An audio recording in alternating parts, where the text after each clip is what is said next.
ورحمة الله. الحمد لله نحمده ونستعينه ونستغفره ونعوذ بالله من شرور أنفسنا ومن سيئات أعمالنا. من يهده الله فلا مضل له ومن يضلله فلا هادي له. أشهد أن لا إله إلا الله وأشهد أن محمدا عبده ورسوله. أما بعد فأعوذ بالله من الشيطان الرجيم. بسم الله الرحمن الرحيم. قاف والقرآن المجيد بل عجبوا أن جاءهم منذر منهم فقال الكافرون هذا شيء عجيب. أإذا متنا وكنا ترابا ذلك رجع بعيد. قد علمنا ما تنقص الأرض منهم وعندنا كتاب حفيظ. بارك الله لنا ولكم في القرآن العظيم ونفعنا وإياكم بالآيات وذكر الحكيم. إنه تعالى جواد كريم مالك رؤوف رحيم.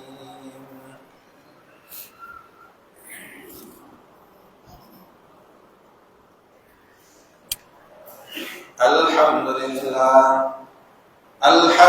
لله الذي لم يزل عالما قديرا حيا قيما سميعا بصيرا.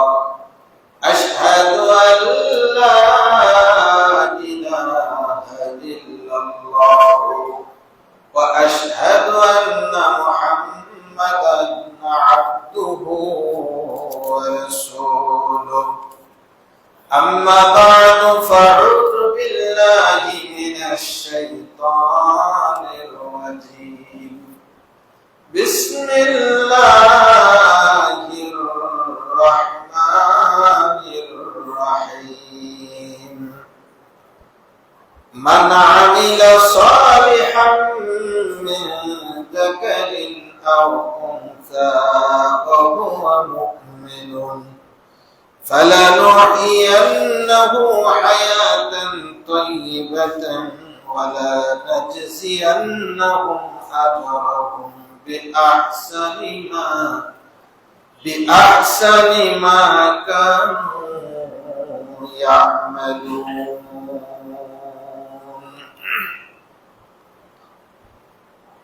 যাবতীয় প্রশংসা মহান আল্লাহ সুবহানাহু ওয়া তাআলার। শাহী দরবারে নিবেদন করছি যে আল্লাহ তাআলা আমাদেরকে সালাতুল জুমা আদায়ের লক্ষ্যে অত্র বাইতুল ফালাহ জামে মসজিদে জামায়াত হওয়ার তৌফিক এনায়েত করেছেন। সকলে সেই মহান মাবুদের শুকরিয়া আদায় করি। সকলে পড়ি আলহামদুলিল্লাহ। দরুদ ও সালাম পেশ করছি তার এই প্রেরিত মহামানব বিশ্ব মানবতার মুক্তির দিশারি বিশ্বনবী নবী মুহাম্মদুর রাসূলুল্লাহ সাল্লাল্লাহু তাআলা আলাইহি সাল্লামের প্রতি সম্মানিত মুসল্লি কিরাম, আমরা গত জুমায় আলোচনা শুরু করেছিলাম ঈমানের গুরুত্ব ও ফজিলত।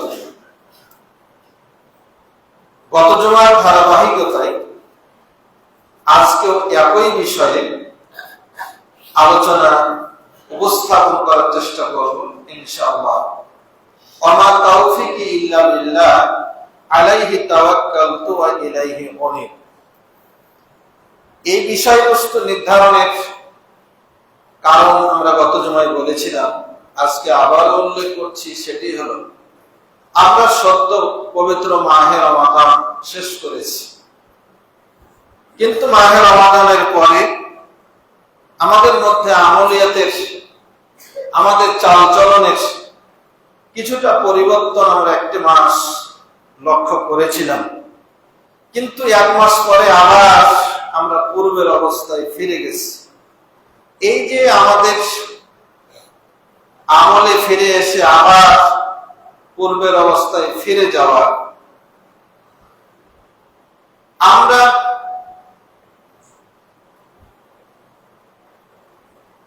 কিছুদিন পূর্বেও মাজলুম হয়ে দুনিয়াতে বসবাস করেছিলাম।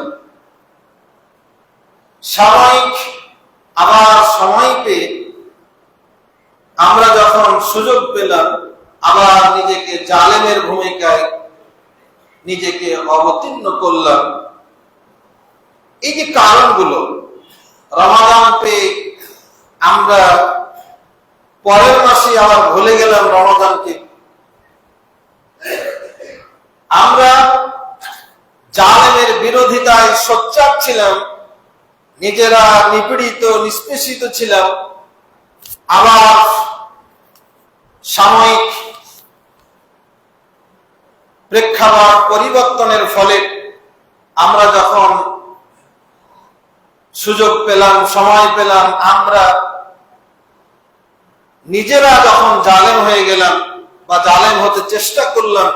এই যে কারণগুলো, এর কারণ হলো আমাদের ঈমানহীনতা। যদি ঈমানের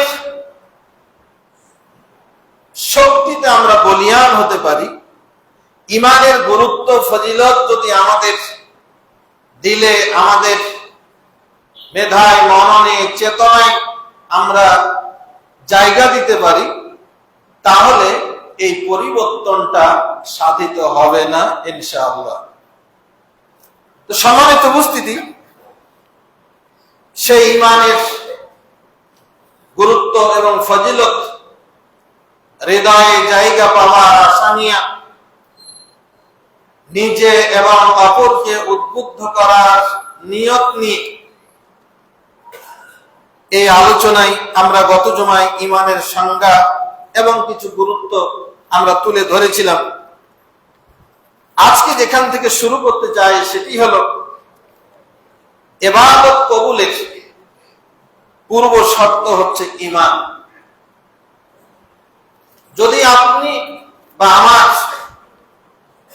আমাদের যদি ঈমানটাই না থাকে, তাহলে যত ভালো কাজ করি না কেন, এই ভালো কাজের প্রতিদান আমরা দুনিয়াতে পাবো না, আর পরকালে তো পাবোই না। এজন্য দুনিয়ার জীবনে শান্তি পেতে হলে আমাদেরকে ঈমানের বলে বলিয়ান হয়ে পাপ কাজকে বর্জন, জুলুমকে বর্জন, জালেমকে প্রতিহত করা, আমাদের এ পথে অগ্রসর হওয়া অতীব অতীব জরুরি। আল্লাহ সুবহানাহু ওয়া তাআলা সূরা নাহলের ৯৭ নম্বর আয়াতে বলছেন, মান আমিলা সালিহান,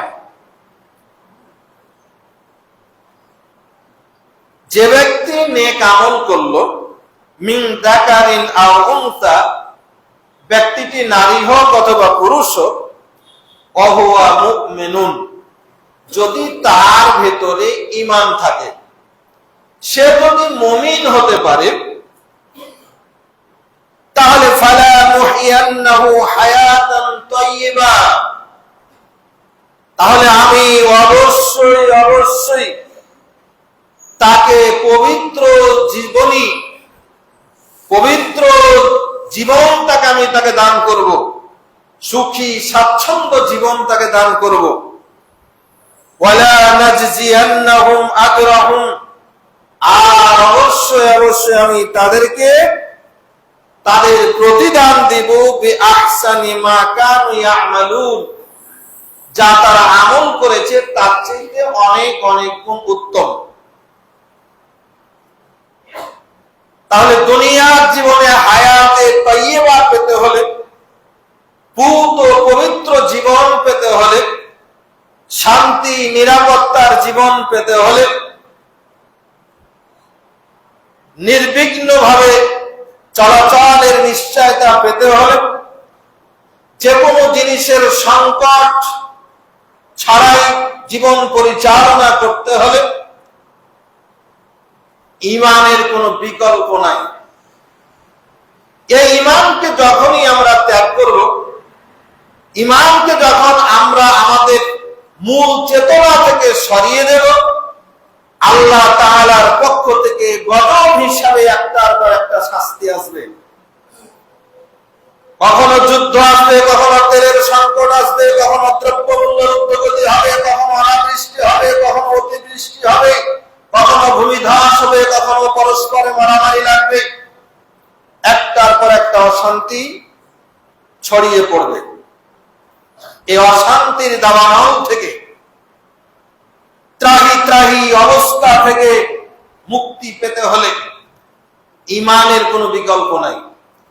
ঈমান এনে নেক কাজে রত হতে হবে, তাহলেই আল্লাহ তাআলা বলছেন দুনিয়াতে তোমাদেরকে আমরা হায়াতে তাইয়্যিবা দান করব।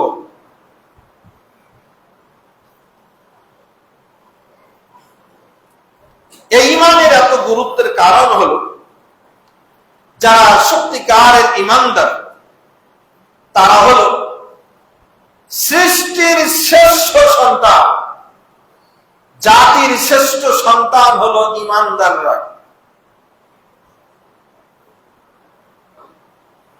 আমরা আমাদের জীবনে, আমাদের সমাজের সমাজপতিরা, ক্ষমতাশালীরা জাতির শ্রেষ্ঠ সন্তান হিসাবে এক এক শ্রেণী পেশার মানুষকে অবহিত করে। কেউ বলে অমুক শ্রেণীর মানুষরা জাতির শ্রেষ্ঠ সন্তান, শ্রেষ্ঠত্বের নাম নিশানা থাক বা না থাক, চরিত্রের কিছু থাক বা না থাক, আদর্শের কিছু থাক বা না থাক, আমরা মনে করেছি এই শ্রেণী পেশার মানুষেরা জাতির শ্রেষ্ঠ সন্তান, যে ওদের পূজা অর্চনা, ওদের গুণকীর্তন, ওদের জন্য সবকিছু আমরা উৎসর্গ করতে ব্যস্ত হয়ে পড়ি। কিন্তু জাতির শ্রেষ্ঠ সন্তান কারা? আল্লাহ তাআলা বলছেন জাতির শ্রেষ্ঠ সন্তান হলো ঈমানদারেরা।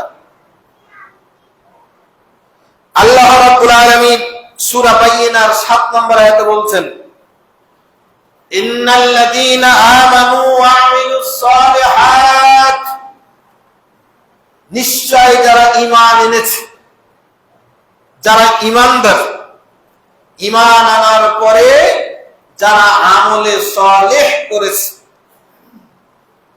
আমলে সালেহ কোনটা এ বিষয়ে আমরা ইতিপূর্বে বহুবার বলেছি, কিন্তু আবারও বলছি, আমলে সালেহ হলো ওটাই যেটা রাসূল সাল্লাল্লাহু আলাইহি সাল্লাম করেছেন, করতে বলেছেন, কেউ করেছেন, রাসূল দেখেছেন, দেখার পরে কিছু বলেননি, মৌন সম্মতি দিয়েছেন, এটাই হলো আমলে সালেহ। তেমনি ভাবে সাহাবায়ে কিরামগণ রিদওয়ানুল্লাহি আজমাইনগণ, খোলাফায়ে রাশিদিনগণ, তারা যে কাজ করেছেন, করতে বলেছেন, এটাই হলো আমলে সালেহ মানদণ্ড। আমলে সালেহ মানদণ্ড আমিও নই, আপনিও নন, কোন পীর সাহেব নন, কোন হুজুর নন, কোন রাজনৈতিক লিডার নয়, কোন রাজনৈতিক দলের প্রতিষ্ঠাতা নয়। আমলে সলের মানদণ্ড হচ্ছে রাসূল সাল্লাল্লাহু আলাইহি ওয়াসাল্লাম এবং খোলাফায়ে রাশিদিন। কারণ রাসূল সাল্লাল্লাহু আলাইহি ওয়াসাল্লাম বলছেন, আলাইকুম বিসুন্নতি ওয়া সুন্নাতাল খোলাফায়ে রাশিদিন আল মাহদিয়িন, তোমাদের জন্য আবশ্যক হলো আমার এবং আমার খোলাফায়ে রাশিদিনের সুন্নতকে দৃঢ়ভাবে ধারণ করা, অনুসরণ করা। আমরা আমলে সালেহ বলতে হুজুর যেটা করেছে সেটাকে আমলে সালেহ মনে করি। আমরা সৎ আমল বলতে আমার রাজনৈতিক লিডার যেটা বলেছে সেটাকে সৎ আমল বলে আমরা সে পথেই জীবন মরণ উৎসর্গ করছি না। আমলে সালেহ সেটা নয়। আমলে সালেহ হলো সেটাই যেটা রাসূল সাল্লাল্লাহু আলাইহি ওয়াসাল্লাম এবং খোলাফায়ে রাশিদিন করেছেন, করতে বলেছেন। তো আল্লাহ সুবহানাহু ওয়া তাআলা বলছেন, যারা ঈমান আনলো, ঈমান আনার পরে আমলে সালেহ করলো, উলাইকা হুম খায়রুল বারিয়া, এই সমস্ত লোকেরাই হলো জাতির তথা সৃষ্টির শ্রেষ্ঠ সন্তান। এরাই হলো সৃষ্টির সেরা। সুতরাং ঈমানের বিকল্প আর কোনো কিছু নাই। ঈমানের বিপরীতে ঈমানের সমকক্ষতা অর্জন করবে এমন কোন নীতি আদর্শ আল্লাহ সুবহানাহু ওয়া তাআলা দুনিয়াতে দেন নাই। আমাদের এই অধঃপতনের, আমাদের এই নৈতিক পদস্খলনের মূল কারণ হলো আমরা ঈমানকে বাদ দিয়ে আমরা আমার নীতি, আমার দলের নীতি, আমার মাযহাবের নীতি, আমার শক্তি সামর্থ্যের নীতিকে আমরা ঈমানের পর্যায়ে নিয়ে গেছি। ক্ষেত্র বিশেষে ঈমানের চাইতে বড় আসনে আমরা আসন দিয়েছি, যার কারণে আজকে আমাদের এই অবনতি, আমলের অবনতি, আমাদের দুনিয়ার জীবনযাত্রার মানের অবনতি। সুতরাং আল্লাহ সুবহানাহু ওয়া তাআলা জানিয়ে দিলেন যে ঈমানের বলে যদি বলিয়ান হয় কোন দেশ ও জাতির জনগোষ্ঠী, তাহলে তারাই হলো জাতির শ্রেষ্ঠ সন্তান। জাতির শ্রেষ্ঠ সন্তান হলে আল্লাহ সুবহানাহু ওয়া তাআলা আমাদেরকে রক্ষা করবেন। ঈমানের গুরুত্বের কারণ কি? ঈমানের গুরুত্বের আরো অন্যতম কারণ হলো ঈমানটাই হলো সর্বোত্তম আমল। আমরা মনে করি নামাজ, রোজা, হজ, যাকাত সর্বোত্তম আমল। হ্যাঁ, নিঃসন্দেহে সর্বোত্তম আমল, কিন্তু এগুলোর চাইতে অগ্রাধিকার ভিত্তিতে সবচেয়ে বড় আমল, উত্তম আমল হলো ঈমান আনয়ন করা। বুখারী শরীফের 26 নম্বর হাদিস, আবু হুরায়রা রাদিয়াল্লাহু তাআলা আনহু হাদিস বর্ণনা করে বলছেন, সুয়েলা রাসূলুল্লাহ সাল্লাল্লাহু আলাইহি সাল্লাম, আল্লাহ রাসূল সাল্লাল্লাহু আলাইহি সাল্লামকে জিজ্ঞাসা করা হলো যে আইয়ুল আমালি আফদাল, হে আল্লাহ রাসূল, কোন আমলটা সবচেয়ে উত্তম? ক্বালা, আল্লাহ রাসূল সাল্লাল্লাহু আলাইহি সাল্লাম বললেন, ঈমানু বিল্লাহি ওয়া রাসূলিহি, সবচেয়ে উত্তম আমল হচ্ছে আল্লাহ এবং তার রাসূলের প্রতি ঈমান আনা, বিশ্বাস করা। বিশ্বাসটা কিভাবে করব আমরা গত জুমায় বলেছি। আমি আল্লাহকে বিশ্বাস করলাম, আবার দুনিয়ার সবকিছুকেই আল্লাহর আইনের চাইতে অগ্রাধিকার দিলাম, এটার নাম ঈমান বিল্লাহ বা ঈমান বির রাসূল নয়। ঈমান বিল্লাহ হলো ওটাই যে লা ইলাহা, আমি কাউকে মানি না, কারো আইন মানি না, মানি একজনেরটাই, সেটা হলো আল্লাহ। আমি কারো তরিকা অনুসরণ করি না, করি একজনের, তিনি হলেন আমার নবী মুহাম্মদ রাসূলুল্লাহ সাল্লাল্লাহু আলাইহি সাল্লাম। এই দুইটা নীতি যদি আমরা অবলম্বন করতে পারি, তাহলে সেটার নাম হলো ঈমান বিল্লাহ ওয়া রাসূল। আমি বলবো আমি রাসূল প্রেমিক, নবী প্রেমিক, নবীর আশিক, কিন্তু নবীর সুন্নতকে মানি না। আমার সামনে নবীর সুন্নত একটা জ্যান্ত অবস্থা আছে, আর ওদিকে আমার বড় হুজুরের একটা তরিকা আছে। আমি আমার বড় হুজুরের তরিকা কি আঁকড়ে ধরে রাসূলের সুন্নতকে ছুঁড়ে ফেলে দিয়ে আমি আশেকে রাসূল সেজে বসে আছি। না, এটা আশেকে রাসূল নয়, এটা হলো আশেকে শয়তান।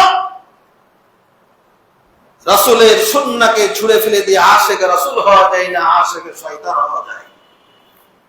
সম্মানিত উপস্থিতি, আল্লাহ রাসূল সাল্লাল্লাহু আলাইহি ওয়াসাল্লাম সর্বোত্তম আমলের পরিচয় দিতে গিয়ে এক নম্বরে যেটা বললেন সেটা হলো ঈমান বিল্লাহ, ঈমান বির রাসূল। এটা হলো কি সর্বোত্তম আমল।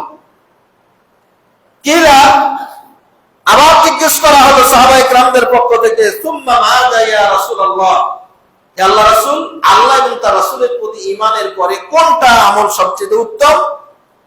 ক্বালা জিহাদুন ফি সাবিলিল্লাহ। ঈমানের পরে সর্বোত্তম আমল হিসাবে যেটাকে বলা হলো জিহাদ ফি সাবিলিল্লাহ, আল্লাহর রাস্তায় জিহাদ করা। আল্লাহর রাস্তায় জিহাদ করা, এখানে কিতাল বলা হয়নি। জিহাদের দুইটা পর্যায়, একটা হলো জিহাদ আর একটা হলো কিতাল। কুরআনুল কারীম আল্লাহ তাআলা সূরা বাকারাতে বলছেন, কুতিবা আলাইকুমুল কিতাল, তোমাদের উপর কিতাল ফরজ করা হয়েছে। কিন্তু এখানে যেটা সর্বোত্তম বলা হলো সেটা হলো জিহাদ। জিহাদ হলো আপনি আপনার জীবনে, সমাজে, রাষ্ট্রে আল্লাহ তাআলা এবং তার রাসূল সাল্লাল্লাহু আলাইহি ওয়াসাল্লামের আনিত জীবন ব্যবস্থাকে সর্বাধিক অগ্রাধিকার দিয়ে চেষ্টা প্রচেষ্টা চালানোর নামই হলো জিহাদ। আর এই জিহাদের চূড়ান্ত পর্যায় হলো কিতাল। আমি আল্লাহ তাআলার বিধান, রাসূল সাল্লাল্লাহু আলাইহি ওয়াসাল্লামের তরিকা মাফিক আমি চলতে চাই, চালাতে চাই। এই কাজে যারা বাধা দিতে চাই, আমাকে যদি কেউ উৎখাত করতে চাই, তাহলে আমি তাদেরকে প্রতিহত করব। এই প্রতিহত করতে গিয়ে যদি সংঘর্ষ বাধে, এটার নাম হলো কিতাল। তো রাসূল সাল্লাল্লাহু আলাইহি ওয়াসাল্লাম বললেন, ঈমানের পরেই সবচেয়ে দামি আমল হলো জিহাদ করা। এই জিহাদ কখনো নিজের নফসের সাথে করতে হবে, এই জিহাদ কখনো নিজের বিবির সাথে করতে হবে, এই জিহাদ কখনো নিজের ছেলে মেয়ের সাথে করতে হবে, এই জিহাদ কখনো নিজের সমাজের লোকদের সাথে করতে হবে, এই জিহাদ কখনো নিজের সহজাতির সাথে করতে হবে, এই জিহাদ কখনো নিজের দলের বিরুদ্ধে করতে হতে পারে, এই জিহাদ কখনো বিপক্ষ দলের বিরুদ্ধে করতে হতে পারে, এই জিহাদ কখনো ইসলামের শত্রুদের সাথে করতে হতে পারে। এটা হলো সর্বোত্তম আমল। কিলা সুম্মা মাযা ইয়া রাসূলুল্লাহ, এরপরে রাসূল সাল্লাল্লাহু আলাইহি ওয়াসাল্লাম বললেন, হে আল্লাহর রাসূল, এরপর কোনটি? জিহাদের পরে সবচেয়ে উত্তম কোনটি? রাসূল সাল্লাল্লাহু আলাইহি ওয়াসাল্লাম তৃতীয় এবং সর্বশেষ যে আমলটির কথা বললেন সেটি হলো হাজ্জুন মাবরুর। হজ্জে মাবরুর অর্থাৎ পুণ্যবান হজ, কবুলযোগ্য হজ। হজ শুধু হজই নয়, কবুলযোগ্য হজ যেটা, সেটা হলো আল্লাহর কাছে উত্তম আমল। রমাদান শেষ হয়েছে, আমরা রমাদান পরবর্তী কয়েক জুমা পার হয়ে গেল। এরপরে আমাদের সামনে আসছে হজের মাস, আসছে হজের সিজন আসছে। ইনশাআল্লাহ হয়তো আমরা আগামী জুমাগুলোতে হজ বিষয়ে আমরা সবিস্তারে আলোচনা রাখবো ইনশাআল্লাহ। তাহলে আমরা এই হাদিস থেকে জানতে পারলাম ঈমানের গুরুত্ব। ঈমানের গুরুত্বের কারণ হলো ঈমানটাই হলো সর্বোত্তম আমল। ঈমানের পরেই গুরুত্বপূর্ণ হলো জিহাদ ফি সাবিলিল্লাহ। জিহাদ ফি সাবিলিল্লাহর পরে সর্বোত্তম আমল হলো হজ্জে মাবরুর। সম্মানিত উপস্থিতি, এই ঈমানের গুরুত্বের অন্যতম কারণ হলো ঈমানের কারণে আল্লাহ তাআলা ভালোবাসা দান করেন। ঈমানের কারণে আল্লাহ তাআলা কি করেন? মানুষের মধ্যে ভালোবাসা সৃষ্টি করে দেন। আল্লাহ তাআলা বলছেন, ইন্নাল্লাযীনা আমানু ওয়া আমিলুস সালিহাত, নিশ্চয় যারা ঈমান এনেছে এবং সৎ কাজ করেছে, সায়াজআলু লাহুর রাহমানু উদ্দা, অচিরেই আল্লাহ তাআলা তাদের জন্য দয়াময় আল্লাহ ভালোবাসা তৈরি করে দেবেন।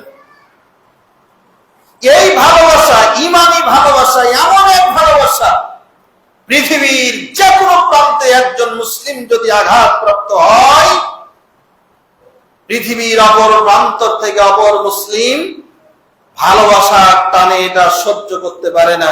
নিজের দেহে এক টুকরা কাঁটা বিদ্ধ হলে যেমন ব্যথিত হয়, সত্যিকার ঈমানদার যারা, এই ঈমানের কারণে আল্লাহ তাআলা অপর মুসলিমের প্রতি এমন একটা ভালোবাসা তৈরি করে দেন যে সেই সমব্যথা সে পৃথিবীর অপর প্রান্ত থেকেও অনুভব করে। আমরা এও দেখেছি শুধুমাত্র ঈমানের কারণে একজন মুসলিমকে কাফির কর্তৃক হত্যা করার জন্য, হত্যার ষড়যন্ত্র করার জন্য মুসলমানরা প্রতিবাদে ঝাঁপিয়ে পড়েছে এবং শত শত মানুষ এই ঈমানের বলে নিজেরা জীবন দিয়েছে। সম্মানিত উপস্থিতি, তাহলে এই ঈমানের গুরুত্বটা এই কারণে, যখন মানুষদের মধ্যে এই গুরুত্বটা উপলব্ধি হবে যে আমি ঈমান আনবো, সেও ঈমান আনবে, এই ঈমানের ফলে আল্লাহ তাআলা যখন ভালোবাসা বৃদ্ধি করে দেবেন, সবাই তখন ভাই ভাই হয়ে যাবে। তখন কেউ কারো রক্ত হালাল মনে করবে না, কেউ কাউকে দমাতে চেষ্টা করবে না, কেউ কাউকে উৎখাত করতে চেষ্টা করবে না। সবাই অগ্রাধিকার দেবে অন্যকে, সবাই অগ্রাধিকার দেবে অন্যকে, সবাই অগ্রাধিকার দেবে অন্যকে। এইভাবে সমাজে ভালো কিছু প্রতিষ্ঠা লাভ করবে। সম্মানিত উপস্থিতি, এই ঈমানের গুরুত্বের অন্যতম কারণ হচ্ছে, ঈমানের কারণে আল্লাহ তাআলা মর্যাদা বৃদ্ধি করেন। ঈমানহীন ভাবে দুনিয়াতে যা কিছু মানুষ পদ ও পদবি লাভ করে, এটা পদ ও পদবি নয়, এটা বড় জাহান্নামে যাওয়ার মূল কারণ। কিন্তু ঈমান নিয়ে যদি অগ্রসর হওয়া যায়, আপনি পদ পদবি যদি নাও থাকে, আপনার ঈমান যদি ভিতরে থাকে, দুনিয়ার পদ পদবি না থাকলেও আল্লাহ তাআলার কাছে ওই ঈমানদারের মর্যাদা অনেক অনেক গুণ বেশি। আল্লাহ তাআলা তাই তো বলছেন সূরা মুজাদালার 1 নম্বর আয়াতে, ইয়ারফাউল্লাহুল্লাযীনা আমানু, আল্লাহ রাব্বুল আলামিন ঈমানদারদের মর্যাদা আল্লাহ তাআলা তোমাদের মধ্যে বৃদ্ধি করেন। ওয়াল্লাযীনা উতুল ইলমা দারাজাত, যারা ঈমান এনে জ্ঞান অর্জন করেছে, ঈমান এনে যারা দ্বীনি জ্ঞান অর্জন করেছে, আল্লাহ তাআলা এই কারণে তাদের মর্যাদা দুনিয়া এবং আখিরাতে বৃদ্ধি করে দেন। সুতরাং দুনিয়া এবং আখিরাতে সম্মানী হওয়ার জন্য আমাদের এই ঈমানের শক্তিতে শক্তিমান হওয়া ছাড়া আমাদের কোনো উপায় নাই। এই ঈমানের গুরুত্বের আরো কারণ হলো, এটা গুনাহের কাফফারা। আল্লাহ সুবহানাহু ওয়া তাআলা বলছেন সূরা আনকাবুতের 7 নম্বর আয়াতে, ওয়াল্লাযীনা আমানু ওয়া আমিলুস সালিহাতি লানুকাফফিরান্না আনহুম সাইয়্যাতিহিম ওয়া লানাজজিয়ান্নাহুম আহসানাল্লাযী মা কানু ইয়ামালুন। আল্লাহ তাআলা বলছেন, যারা ঈমান এনেছে এবং সৎ কাজ করেছে, কথাগুলো আল্লাহ তাআলা কিন্তু বিভিন্ন প্রেক্ষাপটে বারবার বলছেন। ঈমানের কথাটা আল্লাহ তাআলা বারবার বলছেন, ওয়াল্লাযীনা আমানু, আবার বলছেন আল্লাহ তাআলা যারা ঈমান আনলো, ওয়া আমিলুস সালিহাত, আবার বলছেন যারা রাসূলের মতো করে সৎ কাজ করলো। লা নুকাফফিরান্না আনহুম, ঈমান এনে সৎ কাজ করার জন্য আল্লাহ তাআলা বলছেন, আমি কাফফারা করে দেব, মিটায়ে দেব, আনহুম তাদের থেকে, সাইয়্যাতিহিম তাদের পাপ কাজগুলোকে। পাপ কাজ হয়ে যেতে পারে, এই পাপের উপর অটল না থেকে যদি ঈমান এনে সৎকর্মে ফিরে আসে কেউ, আল্লাহ রাব্বুল আলামিন বলেন, আমি রব্বুল আলামিন তাদের এই পাপ কর্মগুলোকে আমি আল্লাহ তাআলা কাফফারা করে দেব, মিটিয়ে দেব ঈমানের বদৌলতে। আল্লাহ তাআলা রাসূল সাল্লাল্লাহু আলাইহি সাল্লাম সহিহ মুসলিমে বলেন, ইন্নাল ইসলামা ইয়াহদিমু মা কানা ক্বাবলা, ইসলাম গ্রহণ করা, ঈমান আনয়ন করা এমন একটা পাওয়ারফুল ইবাদত। একজন মানুষ সারা জীবন শিরক বিদআত মানে জায়েজ না জায়েজ পাপের সাগরে যদি হাবুডুবো খায়, সব কিছু ভুলে গিয়ে কেউ যদি ঈমান ঘোষণা করে, লা ইলাহা ইল্লাল্লাহ বলতে পারে, তাহলে এই এক লা ইলাহা ইল্লাল্লাহ বলার কারণে তার জীবনের সমস্ত গুনাহগাতা আল্লাহ তাআলা এক নিমিষে মাফ করে দেবেন। যুদ্ধের ময়দানে কাফির মুশরিক যুদ্ধ চলছে, মুসলমান কাফেরকে মারতে চেষ্টা করছে, কাফের মুসলমানকে মারতে চেষ্টা করছে।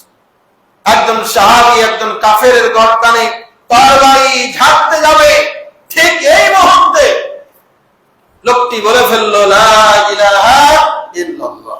সাহাবী মনে করলেন, বেটা তরবারির ভয়ে কালমা পড়ছো, তরবারি থামালেন না, তরবারি দেবে দিলেন, লোকটি মারা গেল। রাসূল সাল্লাল্লাহু আলাইহি সাল্লামের কাছে অভিযোগ দায়ের করা হলো, আপনার অমুক সাহাবী মুসলমানকে কতল করেছে। সাহাবীকে তলব করা হলো। রাসূল সাল্লাল্লাহু আলাইহি সাল্লাম জিজ্ঞেস করলেন, সাহাবী তুমি মুসলমান মেরেছো কেন? বলছে, ইয়া রাসূলুল্লাহ তো কাফের মেরেছি। সে যে লা ইলাহা ইল্লাল্লাহ বললো, বলে ইয়া রাসূল সে তো তরবারির ভয়ে বলেছে। আল্লাহ রাসূল বললেন, সাহাবী তুমি কি তার অন্তরটা খুলে দেখেছো? তুমি কি তার অন্তরটা ভিতরটা দেখেছো? সে তোমার তরবারির ভয়ে কালেমা পড়েছে না আমি আল্লাহর ভয়ে পড়েছে, এটা কি তুমি চেক করেছো? বলছে, না ইয়া রাসূলুল্লাহ। আল্লাহ রাসূল সাল্লাল্লাহু আলাইহি সাল্লাম বললেন, সাহাবী এই লোকটা কতই সৌভাগ্যবান যে একবার লা ইলাহা ইল্লাল্লাহ বলার কারণে সে শাহাদাতের মর্যাদা নিয়ে জীবনের সকল গুনাহ মাফ হয়ে তাকে এক ওয়াক্ত ওযুও করতে হলো না, একবার ফরজ গোসলও করতে হলো না, একবার একটা সিজদাও দেওয়া লাগলো না, এক কালেমার শক্তিতে সে আল্লাহর জান্নাতুল ফেরদাউস পেয়ে গেল। ঈমানের শক্তি এটাই। আল ইসলামু ইয়াহদিমু মা কানা ক্বাবলা, অতীতের গুনাহ যতই বড় পাহাড় হোক না কেন, ঈমান যদি সত্যিকার ভাবে কেউ ঘোষণা করে, একটা ঈমানই তার নাজাতের জন্য যথেষ্ট হয়ে যাবে। ঈমানের ওসিলায়, ঈমানের গুরুত্বের কারণ হলো ঈমানের ওসিলায় প্রার্থনা করা যায়, ঈমানের ওসিলা দিয়ে প্রার্থনা করতে হবে। সাহাবায়ে কেরামগণ ঈমানের ওসিলা দিয়ে প্রার্থনা করতেন। ঈমানের ওসিলা কি? সূরা আল ইমরানের 193 নম্বর আয়াতে একটা মুনাজাত আছে, এখানে ঈমানের ওসিলা আছে। সেটা কি? আল্লাহ তাআলা এই আয়াতে বলছেন, রব্বানা ইন্নামা সামি'না মুনাদিয়ান ইউনাদি লিল ঈমানি আন আমিনু বিরাব্বিকুম ফাআমান্না। রব্বানা, হে আমাদের রব, ইন্নামা নিশ্চয় আমরা, সামি'না আমরা শুনেছি, মুনাদিয়াই একজন আহ্বানকারীর আহ্বান, যিনি আহ্বান করছেন মানুষকে ঈমানের দিকে। তিনি বলছেন আন আমিনু বিরাব্বিকুম, যে তোমরা তোমাদের রবের প্রতি ঈমান আনো। এই আহ্বান শুনে ফাআমান্না, আমরা ঈমান আনলাম। রব্বানা ফাগফির লানা যুনুবানা ওয়া কাফির আন্না সাইয়্যাতিনা, হে আমাদের রব, আমরা যে এই ঈমান এর আহ্বান শুনে আমরা ঈমান আনলাম, আল্লাহ এই ওসিলা দিয়ে তুমি আমাদের জীবনের সকল গুনাহগাতা মাফ করে দাও। ওয়া কাফির আন্না সাইয়্যাতিনা, আমাদের গুনাহসমূহকে পাপসমূহকে মিটায় দাও। ওয়া তাওয়াফানা মাআল আবরার, আল্লাহ আমাদেরকে পুণ্যবানদের সঙ্গে আমাদের মৃত্যুবরণ করায়ও, পুণ্যবানদের সঙ্গে আমাদের হাসর নাসর করায়ও। সম্মানিত উপস্থিতি, এই ঈমানের ওসিলা দিয়ে সাহাবায়ে কেরামগণ মুনাজাতটা করতেন। সূরা আল ইমরানের 193 নম্বর আয়াতের এই মুনাজাতটা আমরা সবাই আল্লাহর কাছে দেওয়ার চেষ্টা করব। রব্বানা ইন্নানা সামি'না মুনাদিয়ান ইউনাদি লিল ঈমানি আন আমিনু বিরাব্বিকুম ফাআমান্না রব্বানা ফাগফির লানা যুনুবানা ওয়া কাফির আন্না সাইয়্যাতিনা ওয়া তাওয়াফানা মাআল আবরার। এই দোয়াটা আমরা আল্লাহ তাআলাকে বেশি বেশি দেব। একাকি আমরা আল্লাহর দরবারে হাত তুলে বলবো, সাজদায় গিয়ে আমরা এই দোয়া করব। আমরা দোয়া মাসুরার মধ্যে আমরা এই দোয়া করে আল্লাহ তাআলার কাছে আমরা ক্ষমা চাইবো। এই দোয়া ইমামের ওসিলা দিয়ে দোয়া কবুল করলে যে কবুল হয় তার একটা নমুনা আমরা সংক্ষেপে বুখারী শরীফের 2217 নম্বর হাদিস কোট করছি। আল্লাহ রাসূল সাল্লাল্লাহু আলাইহি ওয়াসাল্লাম বলেছেন, ইব্রাহিম আলাইহিস সালামের ঘটনা। ইব্রাহিম আলাইহিস সালাম তার সহধর্মিণী মা সারাকে নিয়ে ভ্রমণ করছিলেন। অতিমধ্যে কাফের শাসক ইব্রাহিম আলাইহিস সালামকে বন্দী করলেন আর মা সারাকে তার অন্দরমহলে নিয়ে গেলেন। তার সঙ্গে ব্যভিচারের মতো খারাপ কাজ করার ইচ্ছা পোষণ করলেন। মা সারা রাদিয়াল্লাহু তাআলা আনহা সাথে সাথে তিনি তাতাওয়াজ্জাও বিপদ বুঝতে পেরে সাথে সাথে ওযু করলেন। ওযু করে তিনি সাথে সাথে 2 রাকাত সালাত আদায় করলেন। এই 2 রাকাত সালাতে তিনি আল্লাহর কাছে একটা মোনাজাত করলেন। মোনাজাতটা সহিহ বুখারীর 2217 নম্বরে হাদিসে এসেছে। তিনি বলছেন, মা সারা বলছেন, আল্লাহুম্মা, হে আল্লাহ, ইন কুনতা তা'লামু, যদি তুমি জানো যে আমানতু বিকা, আমি তোমার প্রতি ঈমান এনেছি।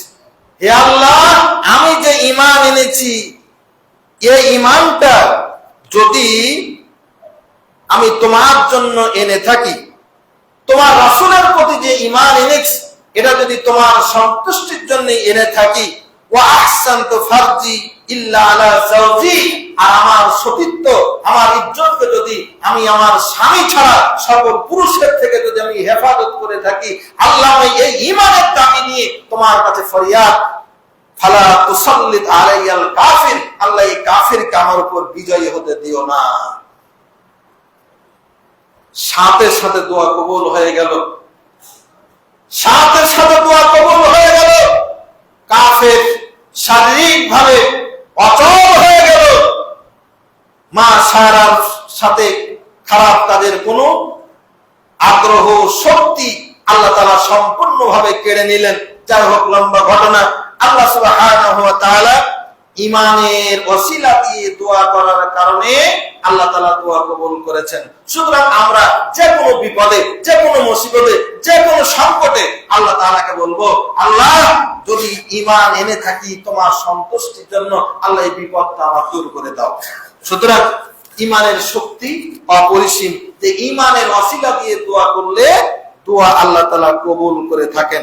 সম্মানিত উপস্থিতি, শয়তান থেকে বাঁচতে, শয়তান থেকে বাঁচার জন্য শ্রেষ্ঠ মাধ্যম হলো ঈমান। অনেক কথা আছে। মানুষ শয়তানের প্ররোচনায় এমন হয়, তার অন্তরটা, তার মনোমানসিকতা এমন খারাপ হয়ে যায়, মানুষ মনে মনে প্রশ্ন করে, আচ্ছা ঠিক আছে, সবকিছু তো আল্লাহ সৃষ্টি করেছেন বুঝলাম, তাহলে আল্লাহকে কে সৃষ্টি করলো? নাস্তিকরা এই প্রশ্ন তুলে ফেলে। এর চাইতে ঘৃণ্য প্রশ্ন আর একটি হতে পারে না। তো আল্লাহ রাসূল সাল্লাল্লাহু আলাইহি ওয়াসাল্লাম বলছেন, ফামান উজিদা মিন যালিকা শাইআন, যদি কারো মনের মধ্যে এই প্রশ্ন কখনো উকি দেয় যে আল্লাহকে কে সৃষ্টি করেছেন, তাহলে সে যেন বলে, ফালিয়াকুল আমানতু বিল্লাহ, আমি ঈমান এনেছি আল্লাহর প্রতি। মুসলিম শরীফের 134 নম্বর হাদিস এটি। মনের মধ্যে এই প্রশ্ন উদ্রেক হলে সে যেন ঘোষণা করে, আমানতু বিল্লাহ, আমি ঈমান এনেছি আল্লাহর প্রতি, সুতরাং আল্লাহর ব্যাপারে এই অনাকাঙ্ক্ষিত প্রশ্ন আমি করব না। সুতরাং শয়তানের উপর বিজয়ী হতে হলে সবচেয়ে শ্রেষ্ঠ অস্ত্র হলো ঈমান। ঈমানের শক্তি, ঈমানের অস্ত্র যদি আপনার আমার থাকে, তাহলে শয়তান আপনাকে আমাকে পরাজিত করতে পারবে না। ঈমান সফলতার মাপকাঠি, সফলতার পথ দেখায়। আল্লাহ তাআলা সূরা বাকারার মধ্যে বলছেন, উলাইকা আলা হুদাম মির রাব্বিহিম ওয়া উলাইকা হুমুল মুফলিহুন। সূরা বাকারার প্রথম কয়েকটি আয়াতে ঈমানদারের পরিচয় দিলেন, মুত্তাকির পরিচয় দিলেন। দেওয়ার পরে বলছেন, যারা কোরআনের প্রতি ঈমান আনে, আসমানি কিতাবের প্রতি ঈমান আনে, পরকালের প্রতি ঈমান আনে, দিয়ে বলছেন, উলাইকা আলা হুদাম মির রাব্বিহিম, এই ঈমানদাররা তাদের রবের হেদায়েতের উপর প্রতিষ্ঠিত, ওয়া উলাইকা হুমুল মুফলিহুন, এবং এরাই সফলকাম। তাহলে ইমানদার যারা, তারাই সফল কাম দুনিয়া আখিরাতে। আপনার আমার ইমান নাই, তার মানে আপনি আমি শতভাগ ব্যর্থ, শতভাগ ব্যর্থ, শতভাগ ব্যর্থ। যদি আপনার দুনিয়াবি প্রভাব প্রতিপত্তি ক্ষমতা যতই উঁচু আপনি মনে করেন না কেন, সেটা ব্যর্থ, ব্যর্থ, ব্যর্থ। সম্মানিত উপস্থিতি, ঈমান এমন একটা পাওয়ারফুল ইবাদত যে আপনার সুখ অথবা দুঃখ দুটোই আপনার জন্য কল্যাণকর। রাসূল সাল্লাল্লাহু আলাইহি ওয়াসাল্লাম সহিহ মুসলিমের মধ্যে বলছেন, 2999 নম্বর হাদিস, আযাবান লিআমরিল মুমিন, মুমিনের ব্যাপারটাই আলাদা। মুমিন আশ্চর্যজনক এক পার্সন, আশ্চর্যজনক একজন মানুষ। যদি তার জীবনে ইন আসাবাতুহু সাররা ফাশাকারা, যদি তার জীবনে ভালো কিছু আছে, সুখ কিছু আছে, দিয়ে যদি বলে আলহামদুলিল্লাহ, তাহলে এটা তার জন্য কল্যাণকর, এটা তার জন্য নেকি হয়ে গেল। ওয়াইন আসাবাতুহু দাররা, যদি তার জীবনে কোনো বিপদ নেমে আসে ফাসাবারা, এরপরে সে ধৈর্য ধারণ করলো, ফাকানা খায়রুল্লাহ, বিপদে ধৈর্য ধারণ করার কারণে এটাও তার নেকির ওসিলা হয়ে গেল। তার মানে মুমিন হলো করাতের মতো, যাইতেও কাটবে, আসতেও কাটবে। মুমিনের কাজটা হলো ভালোতেও ভালো, মন্দতেও ভালো। ভালো পথে চললেও, ভালো আসলেও তার জন্য নেকি, তার জীবনে যদি কোনো অকল্যাণ আসে সেখানেও নেকি। শুধু কাজ হলো ভালোতে শুকরিয়া, খারাপে সবর করা। এই দুইটা কাজ করতে পারলে এটা ঈমানদারদের জন্য হয়ে যাবে। লাইসা লিআহাদিন গায়রাহু, ঈমানদার ছাড়া অন্য কারোর জন্য এই ফ্যাসিলিটি নাই। সুতরাং এর দ্বারা আমরা বুঝতে পারি যে ঈমানের গুরুত্বটা কত বড়। সবচেয়ে বড় যেটা পাওনা, যদি ঈমান আপনার আমার ভেতরে আমরা আনতে পারি, আমরা দুনিয়ার পথে চলতে গিয়ে একজন নেতার পাশে, নেতা হয়তো আপনাকে বন্ধু মনে করে না, দুনিয়াতে ফ্যাসিলিটি লাভার জন্য নেতাকে পাইলে নেতার একটা সেলফি তুলে ফেসবুকে পোস্ট করে দিলাম, আমরা বেশ সুবহানাল্লাহ, কত বড় নেতা। জি হ্যাঁ, নেতার পাশে ছবি, তার মানে এর পাওয়ার কত বেশি।